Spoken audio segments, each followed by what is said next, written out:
Coming this afternoon. This must be the hardcore. It's snowing. It's a federal holiday. It's the week-long blizzard. I mean, you must be really the people who want to hear Jean-Pierre Filieux, which I know you are, because he is remarkably well informed on this subject. A professor at Sciences Po in Paris in the Middle East Department, a visiting professor formerly at Georgetown, the author of numerous books, including The 9 Lives of Al-Qaeda, which he will talk about in a little bit, and Apocalypse in Islam, both of which are in the process of appearing in English. Le Monde describes him as one of the world's best specialists on Al-Qaeda, and we can describe him so as well. So, thank you. Thank you very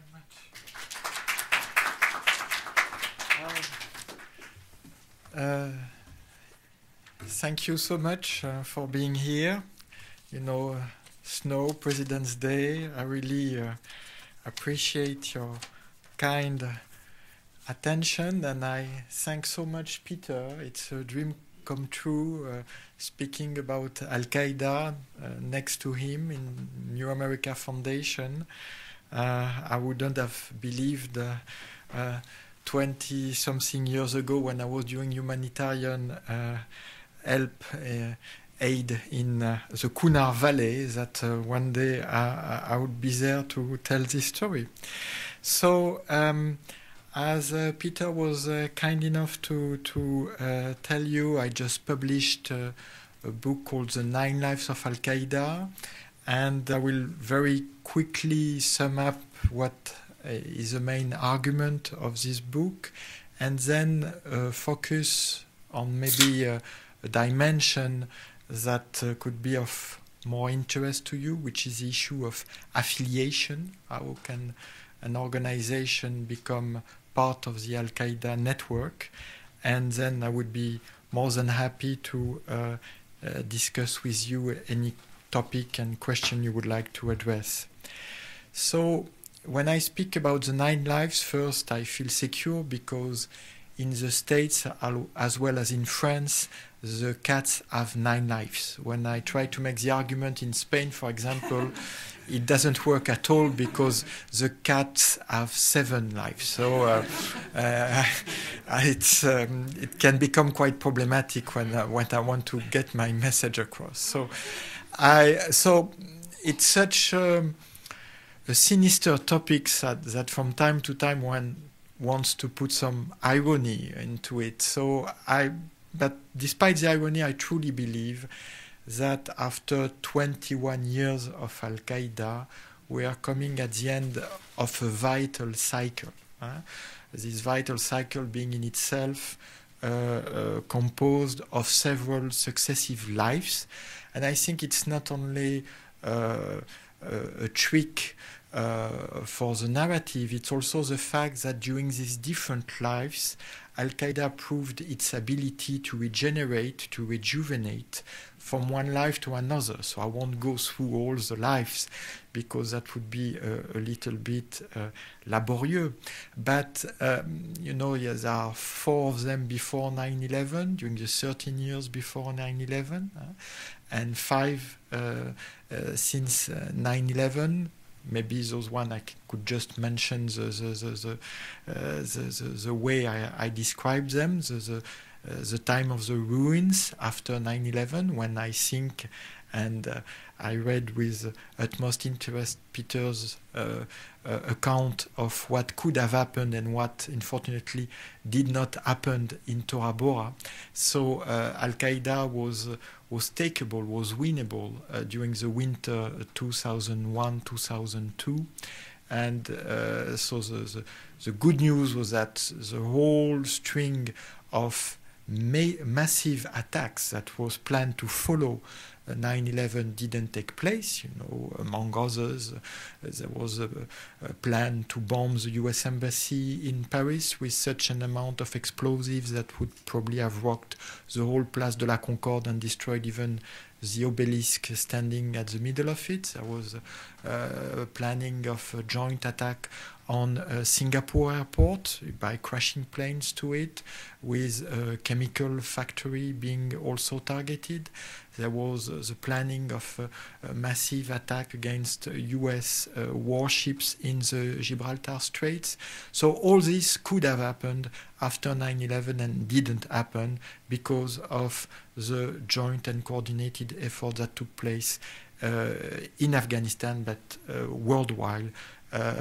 When, as Le Monde put it, nous étions tous des Américains, we were all Americans after this devastating blow in New York and Washington.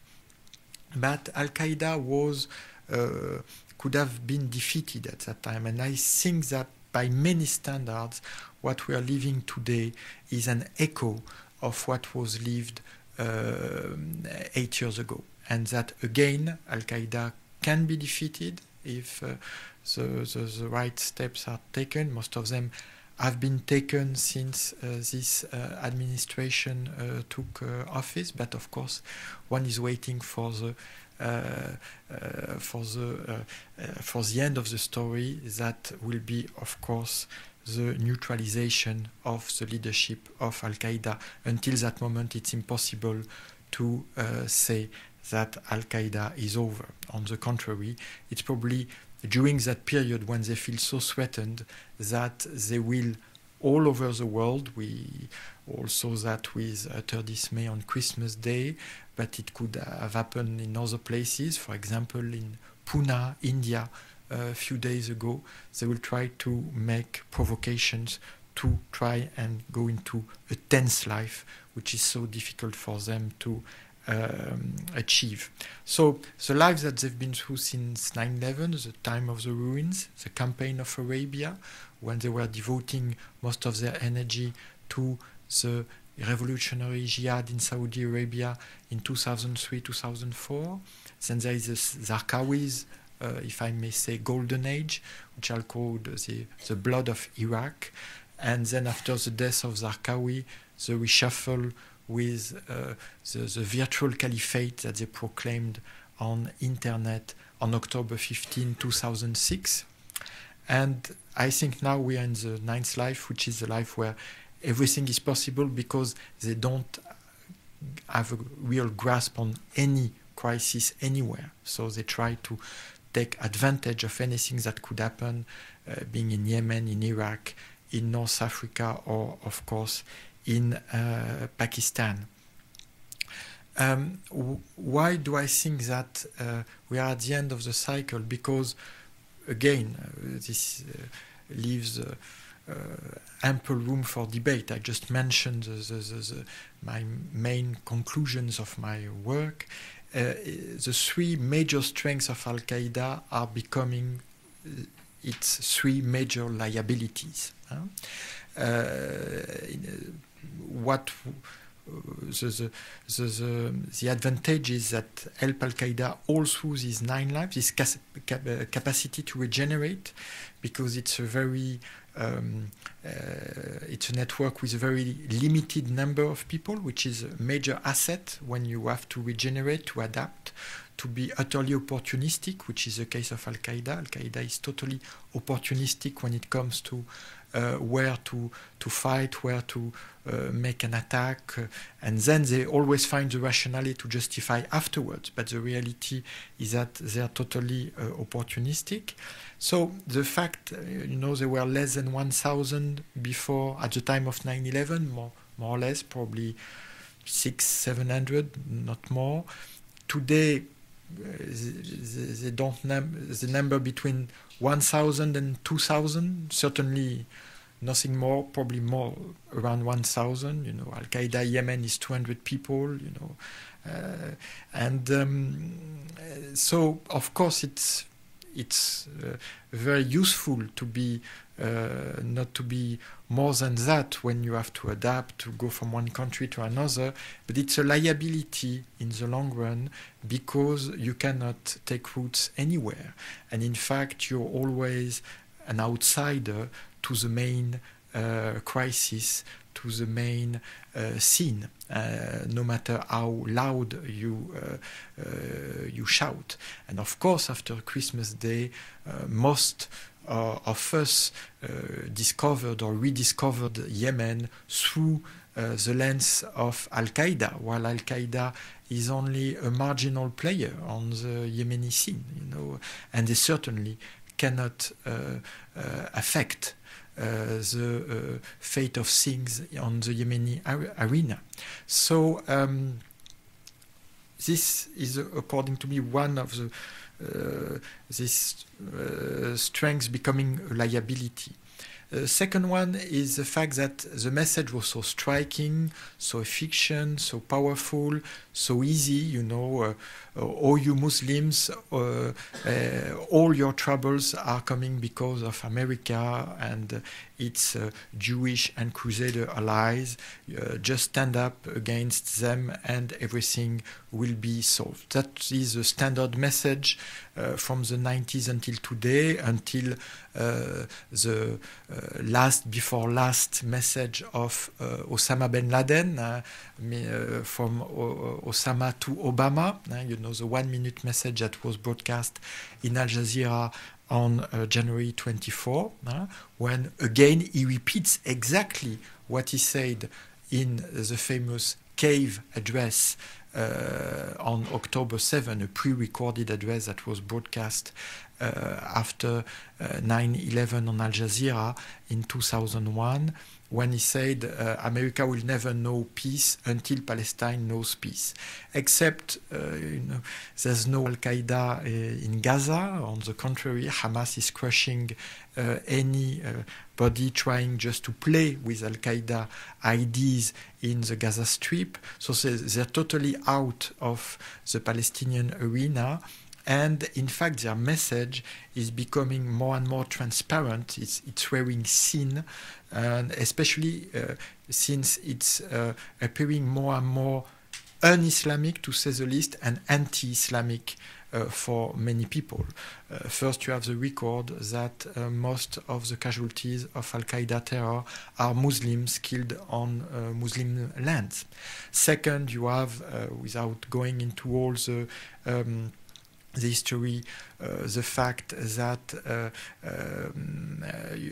there is no Islamic legitimacy at all in the Al-Qaeda leadership. They have no religious credential.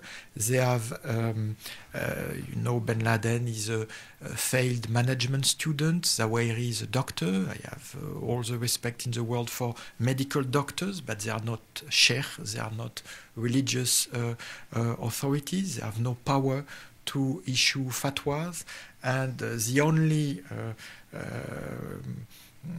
leader with some religious background in the whole Al-Qaeda leadership is Abu Yahya al-Libi, who, according to the most generous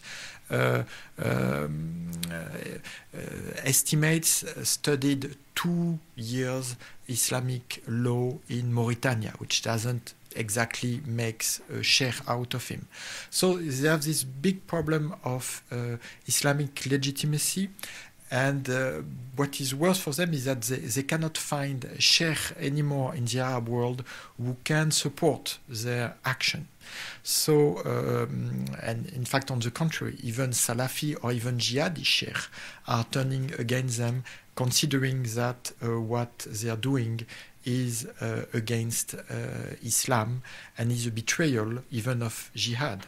So they are trying two things. On one hand, they are more and more quoting Afghani and Pakistani sheikh, who themselves, their legitimacy is debatable. For example, Jalaluddin Haqqani, who is pretty famous in the States for running his infamous Haqqani network in Afghanistan and in Khost, is quoted as a sheikh by Zawahiri and bin Laden alike. And but most of the Pakistani sheikhs, they are quoting in their pamphlets, they are totally unknown in the Arab world, and in fact it doesn't help at all them to have their references. But that is not the worst for them. The worst for them is that they are behaving more and more like a cult, an anti-Islamic cult, with a charismatic guru, bin Laden, with internet as its medium, with and with the temptation. They are still, you know, they are afraid of crossing this very dangerous river, because they know there would be no way back. This temptation to say that anybody waging jihad is a good Muslim, and anybody not waging jihad is not even a Muslim, and so can be the target of Al-Qaeda terror, which is the idea.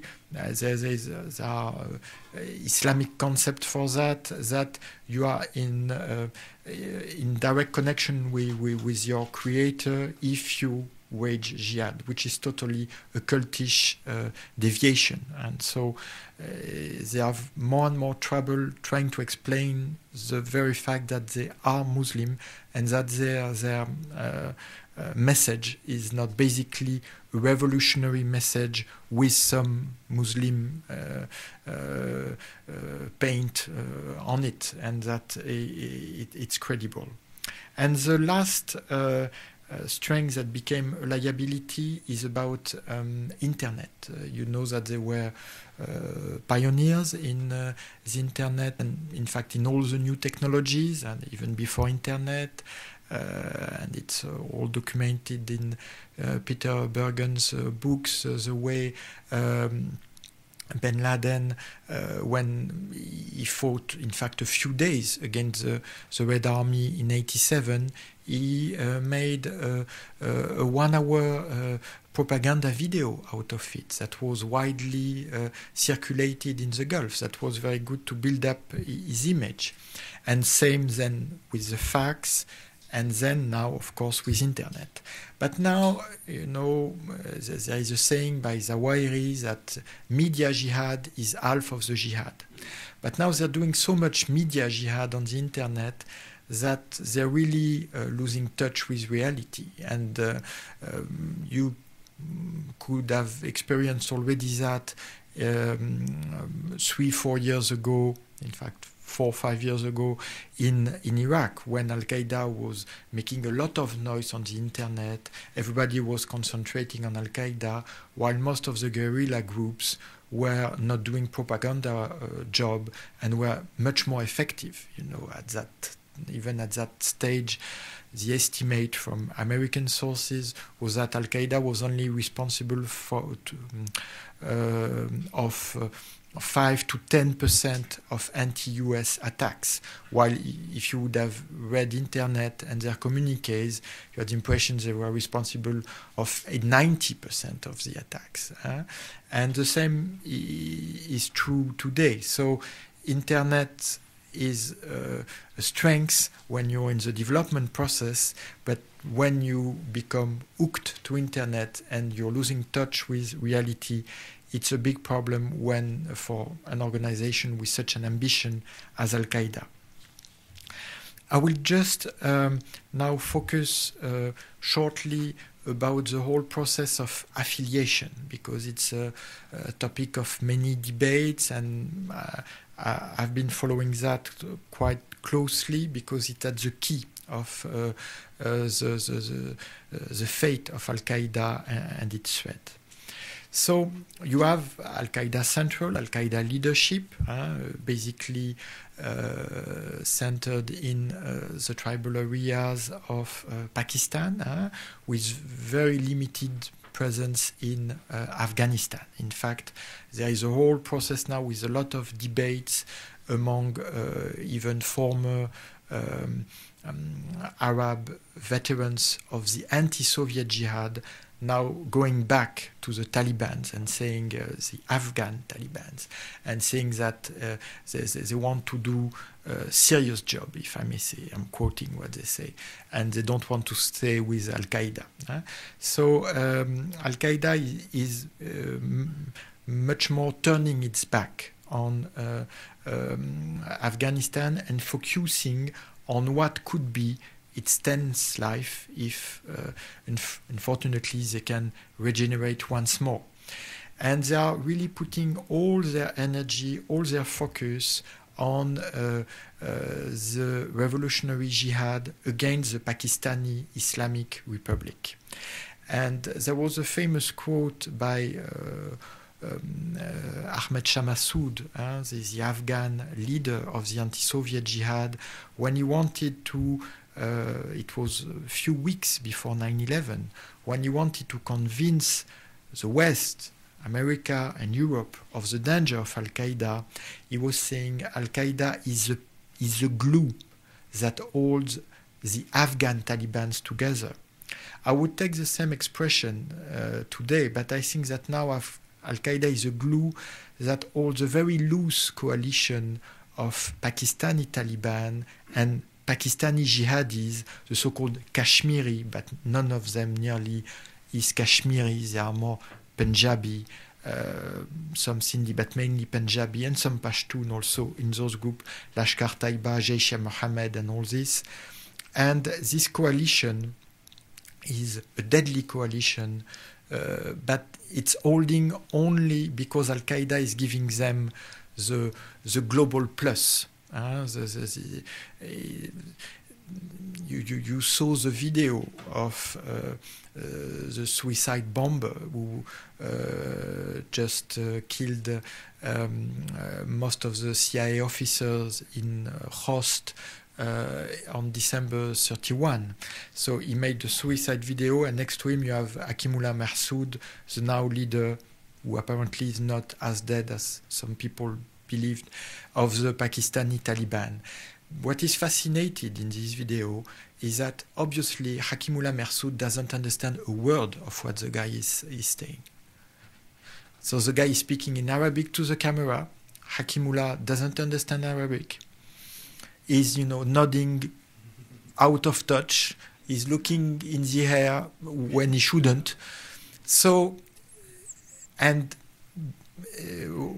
we can smile at it, but it gives quite a significant, it sheds significant light on the very nature of the relationship between this Arabic-speaking hardcore group and their Pakistani jihadi environment and allies. Basically, they provide them with something that is invaluable, but that is immaterial. They provide them with a global outreach through the Arabic language, which is something that is supposed to connect them with the wider Ummah, with the wider community of the faithful. All this is propaganda. I don't believe it 1/2 second, but this is the way it works. And we should keep that in mind, because this is the way it could be dismantled or debunked, which I hope will be as soon as possible, because otherwise the tense life is very scary. Because if there is a real embedding of Al-Qaeda in a potentially revolutionary movement in Pakistan, especially if there is a provocation in India, like the one that was perpetrated last Saturday, with the same, mixing of the targets that took place in Mumbai on November 2008, Western targets, Jewish targets, and Hindu targets. The Hindu public, the German bakery, and the Shabad center nearby, like in Mumbai. In that case, you see how they looking to the east and turning their back not only to Afghanistan but also to the Arab world, trying to regenerate in a Pakistani tense life where they could connect with a new brand of pan-Islamism, because now they exhausted the possibilities of Arab pan-Islamism, mainly in Saudi Arabia, through Pakistan. So that's obviously what Al-Qaeda Central is betting on. But in the meantime, they have three main affiliates. So the most important one, because it was the one that really came from Al-Qaeda Central, is Al-Qaeda in the Arabian Peninsula. That really came under the orders, under the guidance of bin Laden himself, after the collapse of the Afghan Taliban Emirates in the fall of 2001. And why was it created this way? It was created this way because there were two strategic blunders of the 9/11 planning. 9/11 was planned to attract the far enemy into the realm of the near enemy. The far enemy being America, the Jews and the Crusaders, and the close enemy being the Muslim that Al-Qaeda wants to suppress in order to dominate them. And they know they are not strong enough to achieve that, so they have to drag the far enemy so that the aggression of the far enemy is disrupting the networks, the power and the influence of the near enemy, and so you can defeat them. Except that in Afghanistan, it didn't work, I mean in 2001, because the Taliban regime didn't hold. They collapsed very quickly. And so the dismay was on the side of Al-Qaeda allies, not on the side of the near enemy. But the other blunders of 9/11 was that, and this is why you had 15 Saudis out of the 19 suicide bombers on September 11, it was betting on the disruption of the Saudi-American relationship, thinking that if there is a crisis between in this relationship, then Saudi Arabia will become weaker, and then Al-Qaeda will be able to take advantage of a social movement, social protest.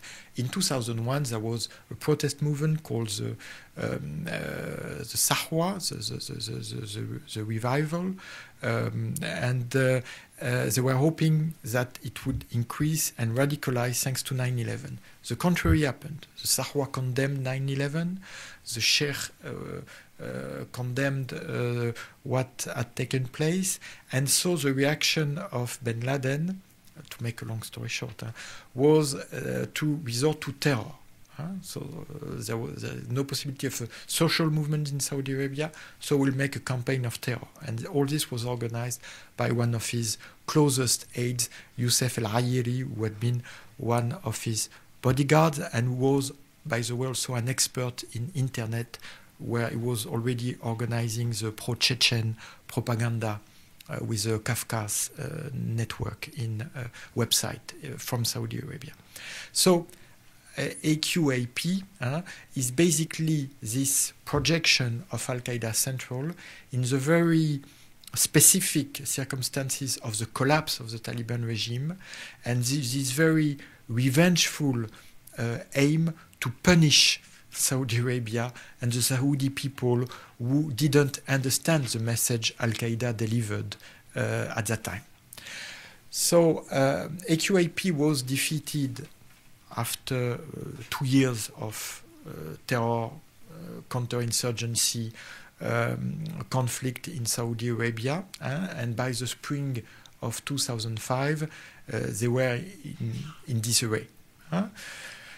Their last major attack took place in February 2006, and it was a failed one against the archaic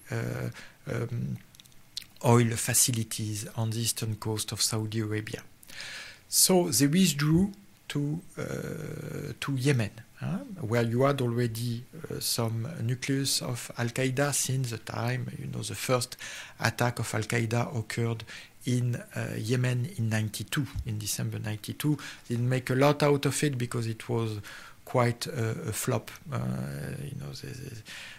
Two of the terrorists died with their own bomb in the parking lot, and they only managed to kill the tourist and the poor guy who was cleaning the hotel. But anyway, so they had this nucleus in Yemen, and ultimately they incorporated the two networks, the two wings, to this new Al-Qaeda in the Arabian Peninsula that was refounded in January 2009 under the leadership of a Yemeni and a Saudi. So this this new AQAP became universally famous after Omar Farouk Abdel Muttalab failed attempt on Christmas Day. But 200, maximum 500 people. I stick to my 200 estimate in Yemen, which is a country of 20 plus million people, where every male adult has at least 3 weapons. So the firepower of Al-Qaeda in the Arabian Peninsula is pretty relative in this context, especially when they were not able until today, and despite all their talks and all their shouting, to connect with the tribe. And that's also one of their weaknesses. It's good to be citizens of the world, to be global, to be able to address your followers on the internet. But basically, and it's also a matter of the message, of the cultish dimension of Al-Qaeda, they're talking and they're reaching out to individuals. They were never able anywhere, even in Iraq, even now in Pakistan, to recruit even a sub-tribe, even a clan, even a village, because the whole process, which is, by the way, a totalitarian process, is a process to recruit individuals, to fabricate them through the matrix of the organization, and so they cannot, deal with a significant group. Yes, I know the Hamburg cells, there were 4, okay, but if you're talking about a tribe or sub-tribe, they are not able to do that. And in Yemen, it's a major liability. And until today, no tribe offered their support to Al-Qaeda, not even a minor one. So you have Al-Qaeda in Iraq, where it's the Zarqawi network, Tawhid wal Jihad, unification and jihad network that became Al-Qaeda in the land of the two rivers in Mesopotamia in the fall of 2004.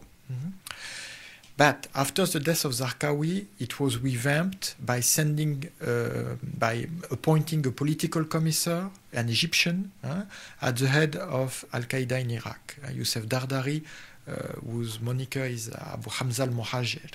And they didn't dare to admit he was not Iraqi, that he was an Egyptian, so they call him al-Muhajir, the immigrant, because the Iraqis were pretty sore at having an Egyptian running their network. And so to compensate that, they named an Iraqi caliph on the internet, Abu Omar al-Baghdadi, with all the debates about not only his real identity, but also his existence. So today, Al-Qaeda in Iraq is of course still very active through its terror attacks in the city of Baghdad, but doesn't control anymore neither territory nor parts of Baghdad, which was the case at the time of Zarqawi. And one of the main strengths of Al-Qaeda, if I may say, at least the asset they are playing on, is the fact that the Kurdish Arab issue is still open, and so you cannot have the tribal militias in Mosul that were so efficient in the rest of the country, which is one of the main reasons, according to me, why Al-Qaeda is still so active in Mosul. And then you have Al-Qaeda in the Islamic Maghreb that entered, that is the latest offshoot, and it was a former jihadi Algerian group, a Salafist group of preaching and combat, that was founded in 1998, and that joined Al-Qaeda in 2007. And it joined Al-Qaeda, in fact, through a complicated process to avoid the dilution that had plagued the other jihadi groups in Algeria after the end of the civil war, and also to take benefit of the dynamics, militant dynamics that the war in Iraq had generated. So they joined Al-Qaeda, but again, to make a long story short, if you take the 3 years of activities of AQIM, Al-Qaeda in the Islamic Maghreb, they were not able to integrate, to become Maghrebi, to integrate Moroccan or Tunisian networks. So they had to move to the south, Mauritania, Mali, Niger. And even in that case, and even with the very sad and very moving process of abduction of Westerners, they have now 3 Spaniards, 2 Italian and 1 French abducted. At the time of GSPC, they had, in 2003, they had 32 hostages. So it's not exactly a process of expansion. Again, they are moving where they would like to, where they can find opportunities, but they are not really gaining new ground. You know, they take the advantage of an area, the Sahara, that is very difficult to control, and with 4 pickups roaming from Mauritania to Mali, or Mali to Niger, or Niger to Chad, it's very tough to control, but they are not in the position to create a new balance of power in the area. So those are the 3 affiliates of Al-Qaeda. And basically, if there is not AQIM was, if I may say, the Algerian structure, the Algerian apparatus were left in place by Al-Qaeda, contrary to what took place with Al-Qaeda in Iraq and with Arkawi's group. Because basically, bin Laden was not interested in really revamping the whole GSPC. So it just let them, and they are the same people since the turn of the century. They nearly didn't move in the GSPC. So they kept operating the way they operated before they become Al-Qaeda. Fortunately for the hostages, by the way. So you see 3 affiliates, and many times Al-Qaeda refused to incorporate new groups, even when they were asking for it. You know the process. Al-Qaeda was founded in August 88 on a pledge of absolute and personal allegiance to bin Laden. And it's still the rationale in Al-Qaeda. It's not a loose organization. It is heavily decentralized, but there is only one boss, and it has to be not everything has to come up to him, but he is still the leading figure and the source of guidance. So how do you get into Al-Qaeda then? You get to Al-Qaeda as a group when you pledge allegiance to him, and when this allegiance is reciprocated and you receive a new name. Tawhid wal Jihad becomes Al-Qaeda in the lands of the 2 rivers. The GSPC became Al-Qaeda in the Islamic Maghreb. And then you have the frustrated attempts. So it's very interesting to see. When you have one party who is asking for the incorporation, and Al-Qaeda Central refusing. There is one case that is still very shady, but we know most of it. It's Fatah al-Islam, which is we'll say Palestinian group to make it simple, but most of the members were not Palestinians, that rose in the Palestinian refugee camp of Nahar al-Bared in northern Lebanon in 2006-2007. And there was a heavy siege by the Lebanese army, and it was dispersed, and most probably its leader was killed, most probably in Syria. So at one moment there were exchange of envoys, and Fatah al-Islam applied for membership in Al-Qaeda, and Al-Qaeda refused. Because, and it will be the case with others, they didn't trust them. It may seem ironic, but trust is important in these clandestine networks. And there is a phobia in Al-Qaeda about infiltration, which is why they never take risk. There is in the Osama bin Laden, I know Peter Bergen's book, there is one document about the torture and even the execution of renegades or any suspect in the Al-Qaeda training camps in Afghanistan. They don't take a risk, they kill. Which is why one should have been much more careful when expecting to have a double agent inside or a mole inside Al-Qaeda, because it will be very hard to get.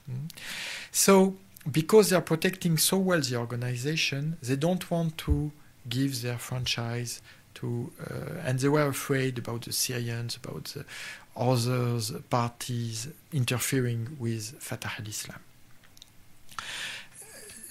So far, the Shabab, the Somali militia, they pledge allegiance to bin Laden in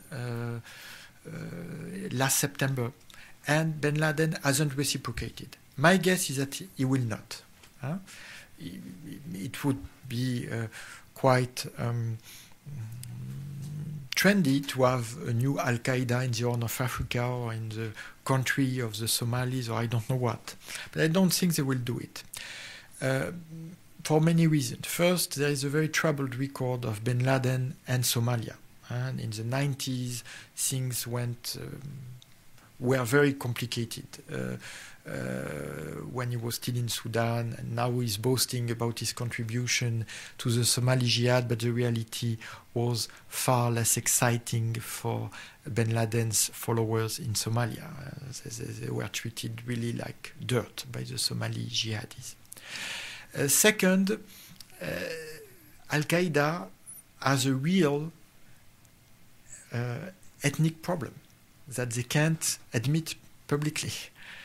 They are an Arab outfit. And so far, they have a lot of difficulties incorporating non-Arab elements. It can be individuals. It was done in Africa, Fazul from the Comore Island, and so on and so forth. But the idea of incorporating an African organization, I think Al-Qaeda is far from being ready to accept it. And but what is even more striking than those refusals is the fact that Al-Qaeda nearly disappeared from Southeast Asia. When you're a global jihadi organization with such an ambition, it can seem pretty strange that you decide to withdraw from half of the Muslim world population. So they did it for various reasons. They did it first because they were also in complex relationship with the Abu Sayyaf group in southern Philippines. At one time, they even ran a training camp in southern Philippines. But now they got totally paranoid with what Abu Sayyaf was doing, infiltration, mafia-like behavior. So they decided to cut it loose. Then they had the deal with the Jemaah Islamiyah that was covering, in fact, most of Southeast Asia. And they were providing support, expertise, including the ones that led to the Bali bombing in December 2002, but they were not directly active. What is strange, and I think it's a sign of the weakness of the contraction, of the network, is that when a maverick from the Jemaah Islamiyah, who was in fact his explosive expert, Nureddin Top, a Malaysian national, created his own self-proclaimed Al-Qaeda for the Malaysian archipelago, which was in fact Indonesia, bin Laden refused to endorse him. And when the guy died after a long and sad and bloody career of terror a few months ago, there was not even one word on Al-Qaeda connected websites to praise his memory. So it's fascinating to see how they decided not to look to this part of the world, which I think is also a sign of weakness. And just to as a concluding remarks, now you have this. So I spoke about this affiliation, refusal of affiliation. The main problem of Al-Qaeda is that being this vanguard, self-proclaimed elite, they can't achieve normal political relationship with another organization. It's either they're running the show, like Zarqawi at the height of his power in Iraq, with all the violence connected with that, or they are in a patron-client relationship, which they don't like at all, because they have bin Laden has very sad and memories of what took place in Sudan, the way the Sudanese regime treated him when he was their client.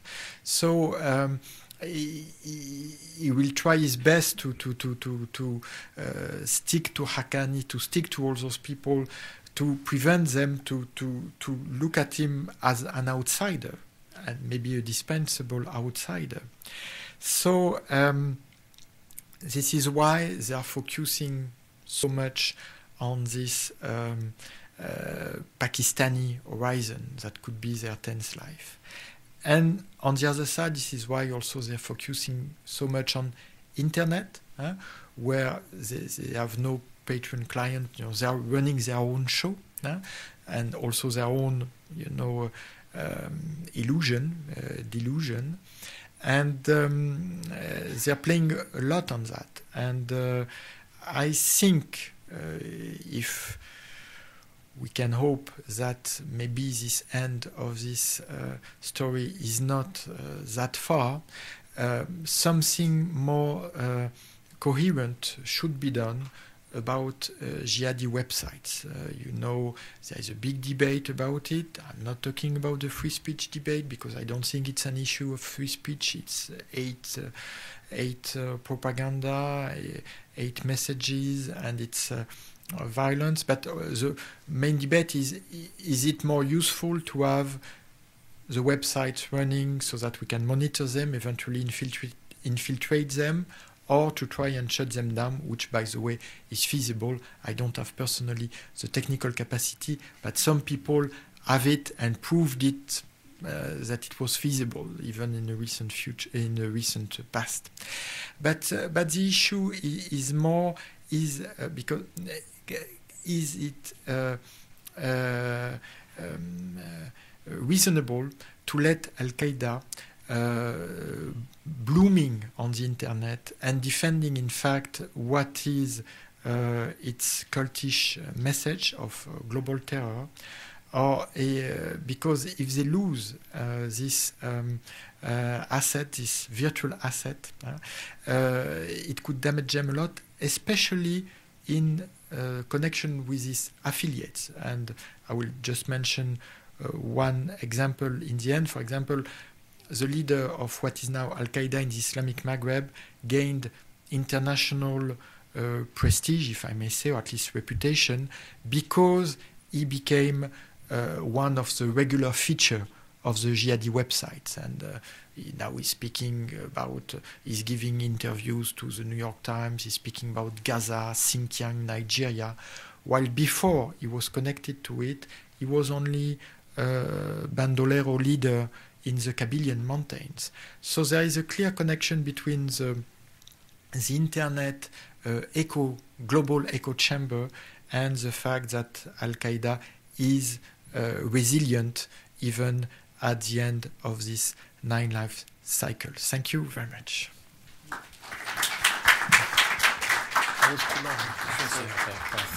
Thank you very much, Jean-Pierre, for that very lucid and fact-filled presentation. I had a simple question. You mentioned earlier, but when we were talking, that you and Mark Sageman had a debate in the pages of Le Monde, or at least it was supposed to be a debate. But I'm wondering what he said and what you said in those articles. Well, that's a good start. Thank you, Peter.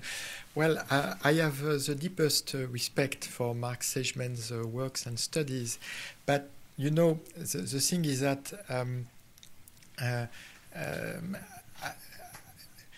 I believe in the bunch of guys.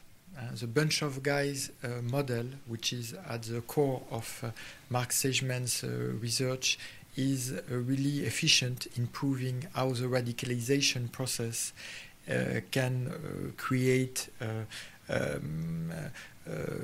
local cell, coherent cell, which are the nightmares of the intelligence community because you cannot mold them, you cannot drag an informer into them. You know, it's very close-knit. It's childhood friends. It's but at the same time, I don't believe those cells, even when the bunch of guys are closely knit and operational, are totally autonomous. In fact, I never met, and I hope I never met, especially at midnight in a tough neighborhood, an autonomous cell. They are all connected one way or another. I say one way or another because there is not one model, you know. It's always one way or another to the global network, which doesn't mean that bin Laden is a doctor, no, in his cave in Waziristan with all a set of screens from where he's monitoring. On the contrary, the guy is desperate, you know. Omar Farouk, yes, I will claim Omar Farouk, no matter how desperate the guy was, how amateur it was his attempt. And of course, we should all rejoice from the fact that it was that amateur. But the contrast between somebody like him, who was obviously recruited and sent on this mission after only a few weeks, with no B plan, with no with no support structure, shows that first you need a network to be efficient, even in the terror business. Second, when the network is weakened, the whole process of global terror is fortunately weakened. And you know, there is this whole concept of lone wolves that is quite popular, I think, over here. So I have no idea about the lone wolfness of Nidal Malik Hassan. I don't know. That's probably a matter of debate for a long time in the States. But what is sure is that the lone wolves, or supposedly lone wolves in Europe, were all, one way or another, connected with a wider network. And they were not that lonely. But which brings me back to internet. Internet is a key element in the hooking up of the lone wolves by many standards. It can be the recruitment, the radicalization, the recruitment, the guidance, and even we had a case recently in France, the targeting. The guy had no idea of the target, and the target was suggested by the wider network. So it's not that clear cut. It's not only top bottom or bottom up. It's the two, and it's the most efficient when the two dimensions meet together. When you have a potential somewhere that is meeting the global stimulus. But there is a good, fortunately, counter-example to the capacity of the global network to stimulate local terror action. It's Gaza. Because bin Laden keeps talking about Palestine with very limited, if not absent influence on the Palestinian arena. But for example, during the caste-led offensive on Gaza in January 2009, he called every individual Muslim, and I stress the individual, because always the calls of Al-Qaeda focus on the individual. They're not talking to a community, and I think that the individual Muslim that Al-Qaeda is addressing is not existing, which is the good news. So it addresses the individual Muslim saying, oh, now you have to take revenge against America, the Jews, the Crusaders, and take any Jewish target, any American target, any Western target at your reach to take revenge for Gaza. Well, the good news was that nobody heard the message, despite the intense emotion that the Gaza events were creating in the Muslim world. So I think that's quite an indication of how out of reach, fortunately, with the Muslim reality, Al-Qaeda became.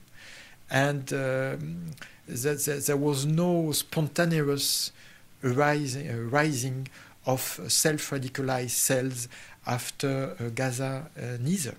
So the dynamics is flawed, fortunately. Well, that's it, at least, I hope.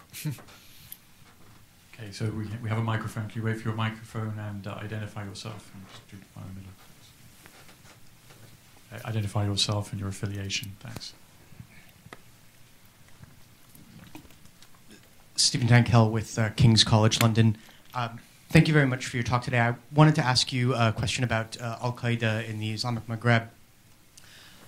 You had mentioned that you didn't think that bin Laden was overly interested in AQIM as an affiliate, and I was wondering if you saw this as a case of Al-Qaeda in Iraq actually driving the affiliation process rather than Al-Qaeda Central, and if so, why Al-Qaeda Central decided to go along and bring the GSPC in. What were they trying to get out of it, and are they getting what they wanted? Well, thanks very much.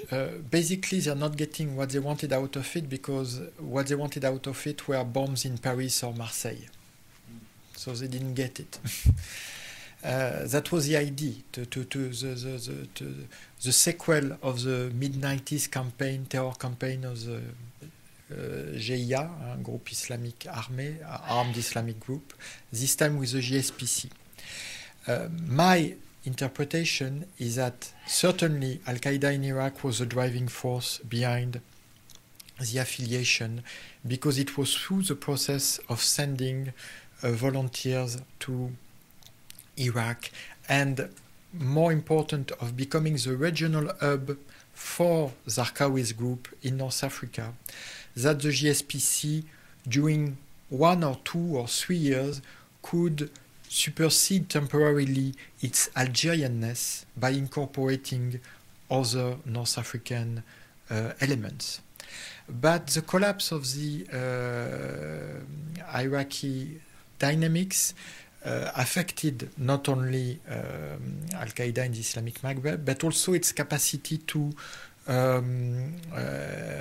project its terror in Europe. Because if Al-Qaeda in Iraq would have stayed as vibrant as they were in 2004, 2005, 2006, then there would have been a triangle, a jihadi triangle between Europe, North Africa and Iraq that would probably have led to the development of significant jihadi and Al-Qaeda inspired networks even in Europe.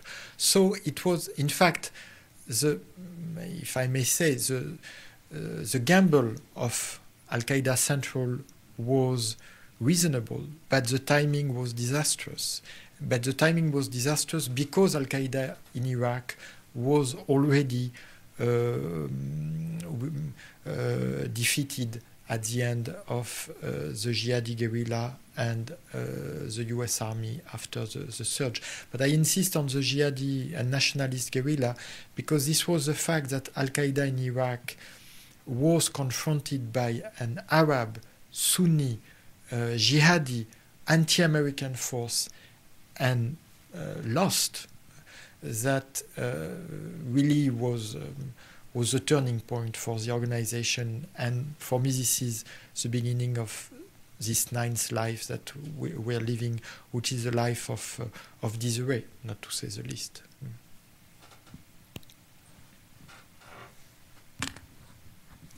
I am Ellen Baugh. I am an adjunct professor at Montgomery College. I'm a staff writer on the International Affairs Review, and my son is an officer on the USS Cole right now, heading on his way to Somalia by way of Yemen. And I wanted to ask you, last week al-Shihri from Al-Qaeda in the Arabian Peninsula, the number 2 man, released an audio tape, and he was talking about jihad, and he was trying to gain support from troops in Yemen to attack U.S. military, and he was talking about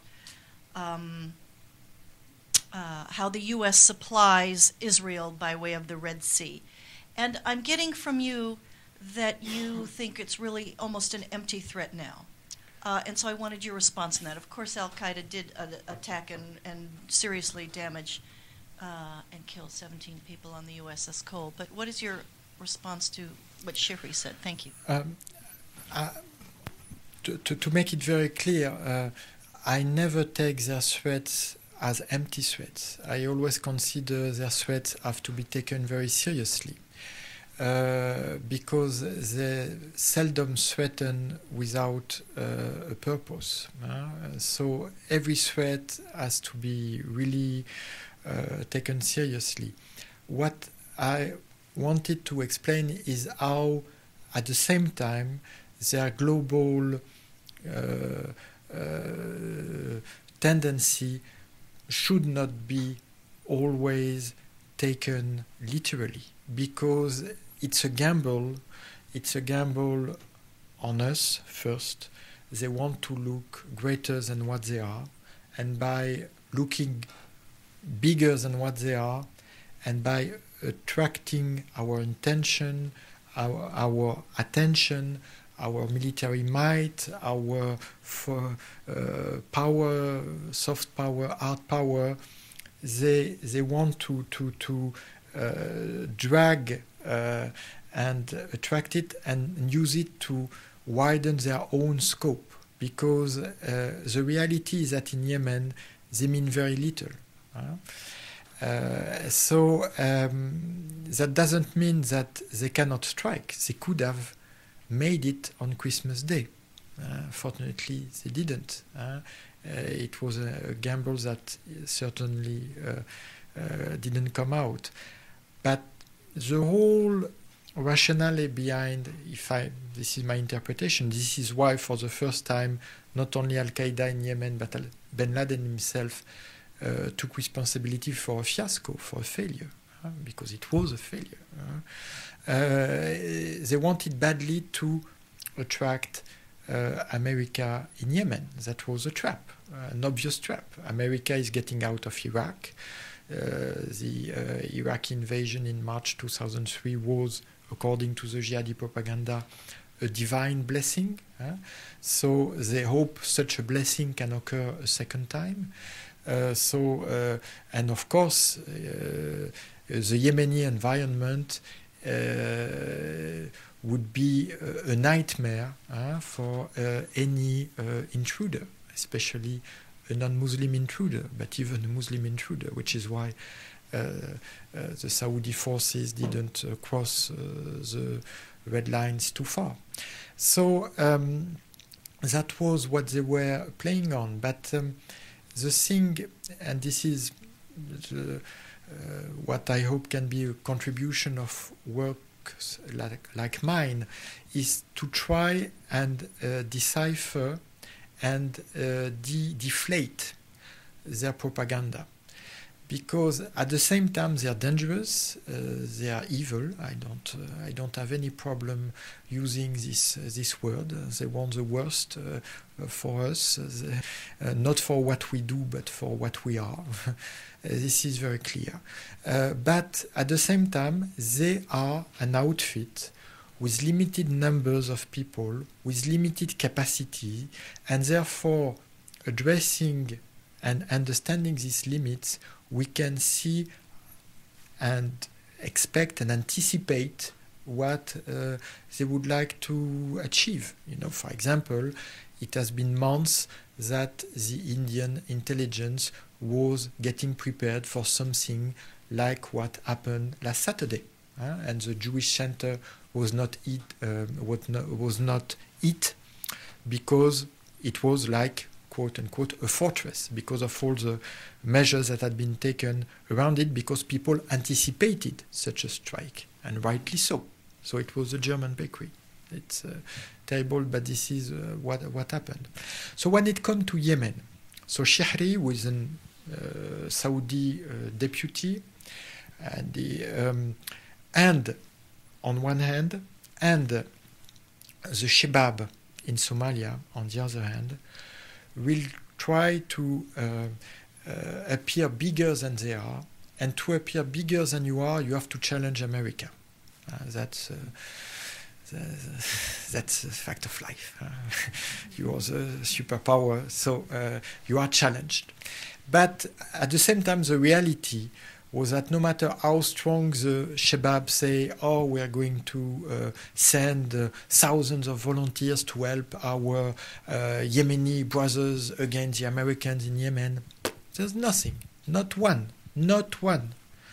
And on the other side, no matter how big Shihri or his accomplice are talking from Yemen, apparently the people, if you have a limited number of Al-Qaeda operatives with the Shabab, from what I gathered, they are not coming from Yemen, but from Pakistan. So it's not the image they want to give to the world. But it is again quite a challenge on the other side, because claim victory against Al-Qaeda in Yemen will be a very difficult job, because given the environment, the mountains and social structure and all it, what will it mean? Will it mean getting Shihri or getting Wahayshi, the number one, out of the picture, or getting hold of their, I don't know, camps or so? So this is the other. This is a problem with such a network that is at the same time centralized and decentralized. You know, is centralized in the guidance and decentralized in the operation. Is that when can you say it's over? That's one of the main issues, and honestly, I don't have the answer for that. Thank you. Klaus Laris, I'm at the Library of Congress and at Johns Hopkins University. Just a quick question. A few months ago, just before Christmas, I think Secretary Gates said that the United States doesn't have an idea where Osama bin Laden actually is. Do you think that is correct, or was that just a pretense of ignorance to basically to get bad at him? And another follow-up question. If he was captured, do you think that would undermine Al-Qaeda decisively and basically stop it in the long run? Thank you. Well, thank you very much. I'm sorry not to have any comment to the first part of your question, because I basically believe what people of such power say. You know, I take it for granted. And but the second, and it doesn't surprise me so much, because you know, there was a Tora Bora moment that Peter Bergen described in so many details, and after that, the moment you are in Waziristan with such an environment, if somebody has no access to electronic device, is moving only by night, is only surrounded by die-hard Saudi or Yemeni bunch of guys, and no outsider, then this could last for a long time, certainly, because there's always a human factor. If there is no betrayal, no satellite will show where he's hiding. So I'm not surprised, because it makes sense. On the other hand, there could be something else, but it would be the end of what is today Al-Qaeda, because Al-Qaeda is Bin Laden's network. You don't enter Al-Qaeda as a jihadi club. You enter Al-Qaeda by pledging allegiance, total, absolute allegiance to Bin Laden. This is it, and then you can say, and when you don't pledge allegiance, you're out, or when you withdraw your allegiance, like Mohammed Hamid, Abu Walid al-Masri, who just switched to the Taliban, or Abu Musa al-Suri and the others. And it's the same. So this is for the individuals, and for the affiliates, the leader of the group, the Amir, which means the commander, the chief, not the prince. I remember when people, including at the White House, were calling Zarqawi the prince of Al-Qaeda, or the prince of darkness. He was just the commander. There was no prince. It was anyway. So the commander of your group, of GSPC, of Shabab, has to pledge allegiance to Bin Laden, not to Bin Laden. And there is no process of transferring this authority to somebody else. It will have to be renewed. And after those years of studying jihadism, I became more and more convinced that no matter how big jihadis speak about the Ummah, they are Saudis, Yemenis, Egyptians, Algerians. And for example, I don't see any jihadi Algerian pledging allegiance to an Egyptian, for example, for many reasons, and not only about football, but for many reasons. And you will, because being a Saudi, okay, you have something of Mecca and Medina with you. If you're not a Saudi, it will be very tough and of course I don't speak about the charisma of Bin Laden, his iconic status and all that. Abu Yahya al-Libi, Ayman Zawahiri, well, at least in North Africa, I don't see anybody pledging allegiance to them, for example.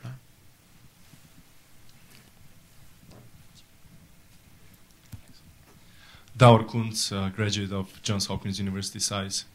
I'm interested in your comments on Al-Qaeda's potential in Bosnia-Herzegovina and widely in Southeast Europe. The argument usually is that the Muslims in Southeast Europe are moderate Muslims, not extreme European Muslims, but the foreign elements were plugged in the region during the wars in the 1990s. A few weeks ago, there was a police raid on a village in North Bosnia, which worked as a Wahhabi enclave, basically with its own education system and with Sharia law. So what would you say, how valid is the Al-Qaeda, or let's say extreme threat in the region? Thanks.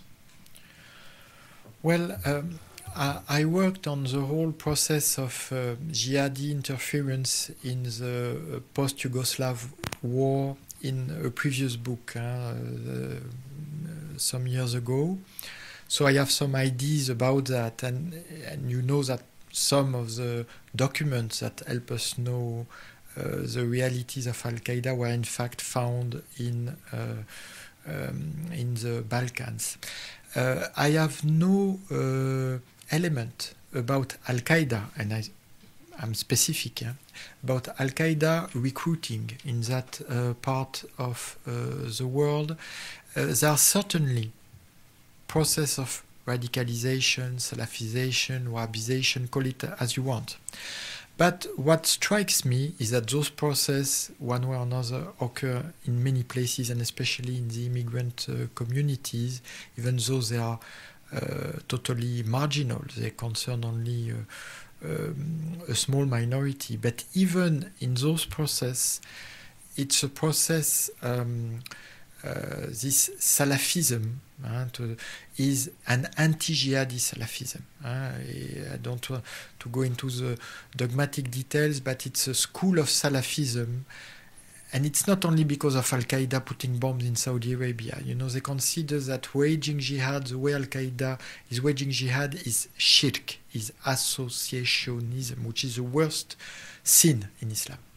So it's not only that they are not Al-Qaeda, it is that they are deeply, philosophically, ideologically anti-jihadist. That doesn't make them good Democrats, peaceful citizens, or protectors of the rights of the woman. And I didn't say that. But when it comes to terror networks, it makes a big difference. But again, I haven't worked on this part of the world for years.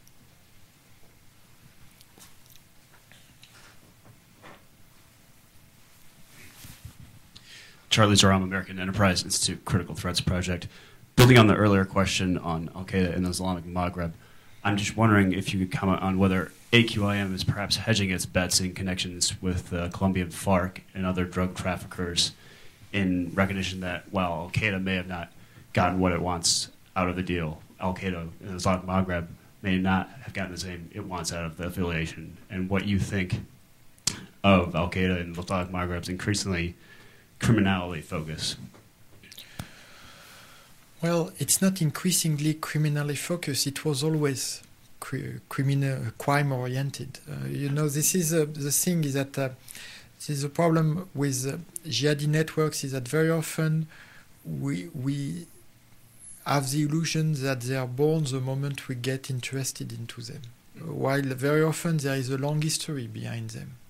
And GSPC has been crime-oriented since the beginning, for the past 10 years.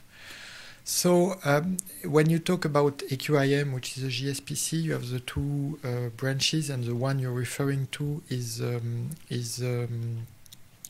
Saharan branch, the commandos who are roaming around the Sahara, and who are deeply connected with mafia-like networks for drugs, but not only, for weapons, illegal immigration, any kind of smuggling. So it's not that they are more focused on crime. They have been living on it since the beginning. In fact, but that's more my historian background, because I've been working before, a long time ago, about the piracy in even the piracy against the American fleet at the beginning of your states, when the Marines discovered the shores of Tripoli in 1805. At that time, there was a whole process of geodizing piracy, you know, to make piracy, smuggling, robbery noble by saying, oh, it's jihad. So you give 5%, 10%, 20% to local foundation, philanthropy, call it what you want, and then you can go on raping, robbing, abducting, destroying, saying it's for the good cause. This is exactly what they've been doing in the Sahara. So it's not new. That don't make them more or less dangerous, more or less easy to handle, but that gives them some connections, which are in fact connection with mafia-like networks. And I don't think they have direct connection with the FARC. I found no element about that. Maybe they are in connection with other groups who have. But for example, the last abductions that were done, the one I was mentioning, the 6 Europeans who are now, none of them were abducted by Al-Qaeda. They were kidnapped by those mafia groups who delivered them to Al-Qaeda quickly. So in fact, it was 3 different groups who did the 3 different kidnappings on behalf of Al-Qaeda. So that proves quite an extent of wide range of cooperation. Well, we have 10 minutes left, so I think we're going to group some questions together. So if we maybe do 3. Mike Hager, Education for Employment Foundation. Bin Laden wasn't the founder of terrorism. We had Baader Meinhof and Red Brigades, etc., other groups. and yet we have a war on terror. Do you think a military action is the way to deal with it, or are there other approaches that might have been more successful? Benjamin Tua, Council for the National Interest. You said that Al-Qaeda wishes the worst for us because of who we are, not what we do. Who do you include in that, us or we, or more correctly, whom does Al-Qaeda include in that, us or we, and whom does it leave out and why? Good afternoon, Todd Wiggins, Urban Revival Media. The follow-up on a similar question. In retrospect, was it a good idea to go into Iraq? The answer is in 2 letters. First, thank you for coming. And how do you define a win in the war of Afghanistan? Yes. There's one more in back. Yeah. These are all the easy ones. Yes. Scott McConnell from the American Conservative Magazine. Does Al-Qaeda have a point of view on Iran and the current standoff between the West and Iran about Iran's nuclear program? Yes. It's okay. I will start with that one because that's the easy one. Yes, they're praying every night, I think, for war to start between America and Iran. In fact, they went public with it. You know, they said that Zawahiri, the deputy, in 2007 or 2008, says that would be the best news for the jihadis because it would destroy the crusaders and the heretics. That's what he said publicly. But on the top of that, there is the idea that it would create such a turmoil in the Middle East that because they haven't lost their focus on Saudi Arabia. It's not because they've been rooted out of it that they don't want to come back. And they hope that this kind of war would create such a chaos in the Arabian Peninsula that they could move back, even from Yemen, into Saudi Arabia at that stage. So the whole question about war. In my book, I try in the end to make some positive proposal. It's not a policy paper, but I propose the 3D. Deglobalization, because every time we see the local dimension of the conflict, instead of falling into the global trap, we are not playing in the hands of Al-Qaeda. And most of the crises are local, which doesn't mean there is not a global dimension to it, but if one is really focusing on it, we see it's not the driving force behind it. Disintoxication, trying, to deflate, debunk, make the distinction between exactly the contrary of what has been done in the past years in a country that is so dear to us, and demilitarization. So I don't believe that the military answer is the right answer, which doesn't say that military means are obsolete. We've been talking Pakistan and all this. But every time the military logic is a driving logic, again, this is playing in the hand of Al-Qaeda because they want it to be a war. They want this to be a war, while they are criminals. So I think I know it's a very lively debate in the States, but in France we could judge in a civilian tribunal Al-Qaeda operatives. It has been done in Spain after the Madrid bombing, and I can tell you there is not one picture of the people who were condemned in that circumstances on the jihadi websites, because they were treated for what they are, which are delinquents, not mujahideen, not warriors. And this is a way, and that could also come to, when you consider it, it is over. But it will be over when the whole myth of this war, quote unquote, is behind us, because I believe that Al-Qaeda will, in some years, I hope not too many, look like a tragic parenthesis in the history of our world, and I will explain the we, and of Islamic history. They are not a vanguard; they are a rear guard. In fact, they are playing the war of the past, but with the technology of the moment, or even of the future. So that give an illusion, that give credits to their message, while their message is a message that is not matching the reality of because basically, globalization is working quite fine for the Muslim world. The whole idea, the whole victimizing vision. I'm not talking about the nationalist issues, occupationals. I say globalization.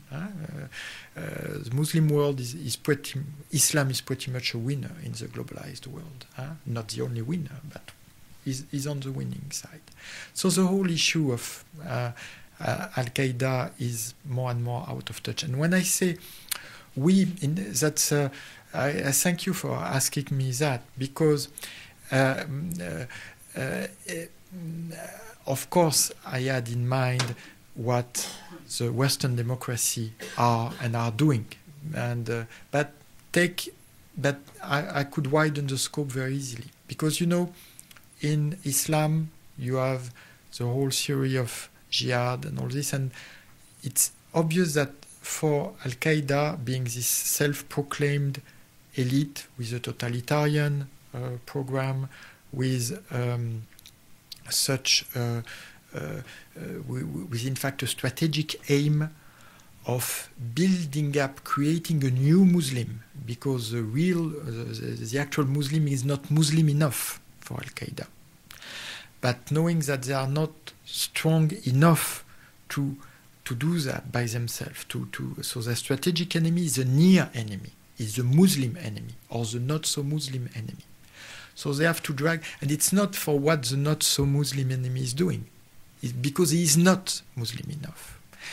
So it's not, even on that side either, it's not the question of what he's doing, but what he is.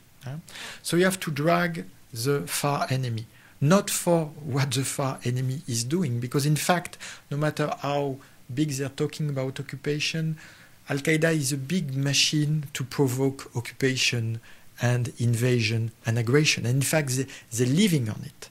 So, of course, the war in Iraq was a disaster when it comes to that. And I will quote only somebody who was then Senator of Illinois, who said that in October 2002, Barack Hussein Obama, that any war in Iraq would be a blessing for the recruiters of Al-Qaeda. It didn't take the long time to identify that before the war.